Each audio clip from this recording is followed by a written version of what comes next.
10h28, toujours sur Direct Investisseur, l'heure de se pencher sur les indices et les devises avec en duplex par téléphone Adrian Raymond, analyste pour FXM. Bonjour Adrian. Oui, bonjour. Vous allez nous parler du DAX, le DAX qui est en petite forme actuellement. Alors oui, effectivement, le DAX ce matin, on a ouvert dans le vert, mais là, en fait, on voit quand même un net repli sur le contrat. Concrètement, on a testé la moyenne mobile à 20 jours ce matin, comme hier d'ailleurs, et c'est une résistance dynamique vers je crois que c'est vers les 12 040 points. Il y a actuellement une divergence baissière sur le DAX. Donc les deux derniers sommets, en fait, entre ces deux sommets, on voit le RSI journalier faire une divergence baissière.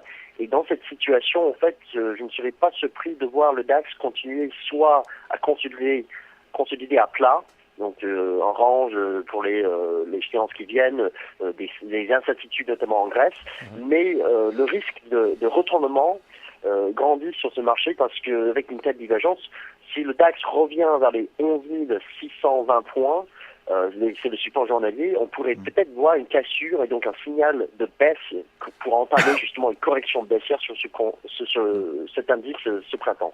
Alors justement, Adrien, si on cassait ces 11 618 points et qu'une correction se matérialisait, quels seraient les niveaux d'objectifs que vous viseriez sur le DAX? Alors moi, j'ai pas forcément un objectif clair pour l'instant. Ce serait surtout en fonction des corrélations avec les marchés, enfin d'autres indices à ce moment-là. Mais je pense qu'on pourrait revenir vers les 11 200 points assez facilement, avec donc une cassure des 11 600 points. Donc pour l'instant, ce matin, moi j'ai invité nos clients à peut-être adopter un billet baissier sur le court terme, sous la MM20 jours ce matin. Jusqu'ici, le marché est en repli, donc ça fonctionne jusqu'ici. Après, le plus dur, ce sera de casser les 11 600 points pour confirmer justement un sommet sur le marché et pour amorcer la correction. Donc pour moi, ce sera un objectif vers les 11 200 points et puis on verra bien si on peut descendre jusqu'à 11 000 points avec cette divergence. C'est vrai que ce matin, on a vu, et hier notamment, une certaine volatilité sur le DAX, également le CAC 40, qui traduit un petit peu peut-être la nervosité des investisseurs. Est-ce que selon vous, est-ce que ce sont les prémices d'une vague de correction sur les indices, cette volatilité? C'est le début d'un possible infléchissement de la tendance, on va dire. Là, en fait, on était, ces derniers 4 mois, on était dans une tendance fermement haussière. Mais là, en fait, on voit quand même que le marché se calme un petit peu. Il y a des incertitudes en Europe, il y a des incertitudes dans l'économie mondiale avec le ralentissement en Chine, notamment. Mais voilà, la tendance de moyen terme, elle est toujours haussière. Il y a peut-être un point au fait, mais ce sera validé dans les prochaines séances, surtout par une création des 11 600 points. Très bien. Merci Adrien, on vérifiera donc si c'est la fin du début de ce grand mouvement, en tout cas très positif depuis le début de l'année sur les indices européens. On passe tout de suite aux devises. Vous avez analysé la paire USD-CAD. Oui, alors l'USD-CAD, en fait, on va parler d'une autre divergence finalement. J'ai parlé de cette paire de devises avec vous il y a un mois. On était au-dessus des 1,23 à l'époque. Et j'ai parlé d'une divergence baissière en données hebdomadaires. Donc sur mon graphique, c'est un graphique journalier, mais avec le RSI hebdomadaire. Et en effet, cette divergence s'est validée avec la cassure des 1,23 la semaine dernière. Donc le CAD qui rebondit fortement avec à la fois le rebond du pétrole, mais également avec la hausse de l'inflation au Canada, qui diminue la probabilité d'une nouvelle baisse des taux de la Banque du Canada cette année. Donc le CAD, en fait, c'est l'une des devises les plus fortes en ce moment. Et l'USD CAD, donc, a donné un signal de vente sous les 1,23, avec une divergence baissière en données hebdomadaires. Il y a une bonne probabilité de voir l'USD-CAD glisser encore plus, peut-être jusqu'à un 20 ce printemps, peut-être jusqu'à un 19 d'ailleurs. C'est le prochain support de long terme, c'est un 19, un 20. Donc pour l'instant, je dirais un billet baissier tout à fait justifié sous les 1,23, 1,23,50. Tant qu'on est en dessous, les traders peuvent tenter des ventes pour justement viser les 1,21. 1,20 et peut-être même jusqu'à 1,19 ce printemps. Il est vrai que, on le sait très bien, le dollar canadien est corrélé au cours du pétrole également. Et on a assisté récemment à un retour à la hausse hein, des cours du pétrole, du WTI et du Brent. Est-ce que pour vous, ça coïncide également avec cette appréciation du dollar canadien?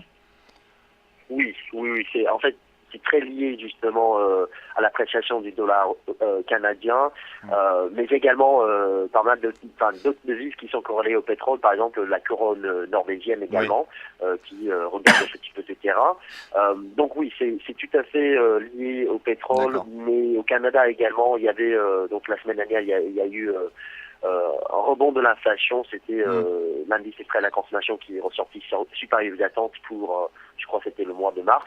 Donc oui, c'est le pétrole et l'inflation au Canada qui renforce le dollar canadien. Bien sûr. On change de devise, on parle de l'autre côté du monde, du côté des devises AUD et Yen. La paire est intéressante. Alors, j'ai choisi cette paire de devises puisque, techniquement parlant, il y a 2 semaines, on a commencé à rebondir sur une ligne de tendance en place depuis 2009. C'était donc un support de long terme. La réaction est positive, néanmoins, cette paire est coincée dans une zone de congestion, on va dire, entre les 90 et les 93. Ce matin, l'indice des prêts à la consommation en Australie est ressorti en ligne aux attentes, mais il y a quand même un ralentissement de l'inflation en Australie, avec des 3% en rythme annuel, ce qui ouvre quand même la voie, je dirais, ou la porte à une éventuelle baisse des taux de la RBA. Donc la RBA, en fait, évoque quand même une deuxième baisse des taux possible plus tard cette année. Les traders, par contre, en fait, étaient très vendeurs de cette devise le mois dernier, alors que la RBA, finalement, ce mois-ci, a laissé ses taux inchangés. Alors, les traders continuent à spéculer sur une baisse des taux pour le mois de mai, et ce matin, on voit quand même que les prix de cette paire de devises, donc du dollar australien, commencent à rebondir. Je ne serais pas surpris si la RBA donne encore de signaux comme quoi elle va maintenir ses taux inchangés le mois prochain. Je ne serais pas surpris de voir un mouvement de rachat de short sur le dollar australien, où par exemple l'AUD pourrait dépasser cette résistance à 93,30 pour remonter vers les 95. Donc c'est quelque chose à suivre. Cette zone de congestion, un signal de trading est attendu.